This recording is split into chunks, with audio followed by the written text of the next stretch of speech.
مثل الجنة التي وعد المتقون تجري من تحتها الأنهار أكلها دائم وظلها تلك عقبى الذين اتقوا وعقبى الكافرين النار والذين آتيناهم الكتاب يفرحون بما أنزل إليك ومن الأحزاب من ينكر بعضه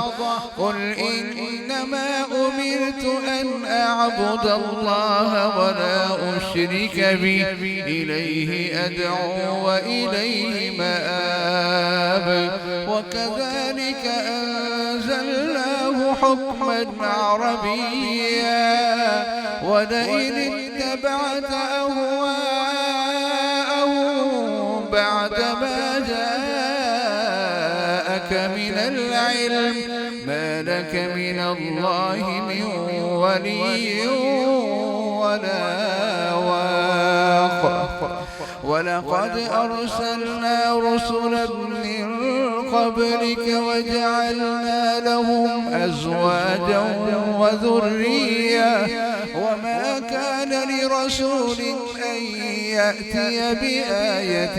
إلا بإذن الله لكل أجل كتاب يمحو الله ما يشاء ويثبت وعنده أم الكتاب وإنا نرينك بعض الذي نعدهم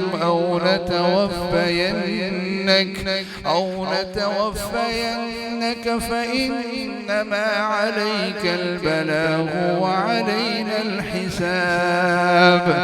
أولم يروا أنا نأتي الأرض ننقصها من أطرافها والله يحكم لا معقب لحكمه وهو سريع الحساب وقد مكر الذين من قبلهم فلله المكر جميعا يعلم ما تكسب كل نفس وسيعلم الكفار لمن عقبى الدار ويقول الذين كفروا لست مرسلا قل كفى بالله شهيدا بيني وبينكم ومن عنده علم الكتاب